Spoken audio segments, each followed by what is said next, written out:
Paramedics could soon carry guns if a bill is passed by North Carolina lawmakers. Yeah, this would better protect those trying to save lives. Fox 46 chief political correspondent Emma Withrow is live at Medic headquarters tonight. Emma, what do they think of carrying guns?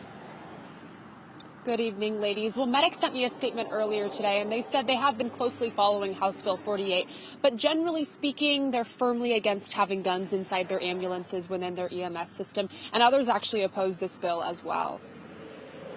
This bill would require paramedics to carry concealed firearms only when responding to tactical calls when law enforcement is already on the scene. It's for emergency medical service personnel who are on the job with law enforcement.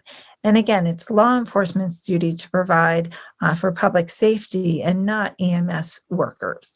And so this is something that is just simply not needed. Becky is the executive director at North Carolinians Against Gun Violence, and she says not only is this bill not needed, but it would cause more distrust among the community. There is already distrust in some communities of armed officers, and now would there be distrust of armed paramedics and maybe not calling for help when they need it? Representative Harry Warren, a Salisbury Republican who sponsored the bill, said the bill came about because a paramedic from his district had requested it.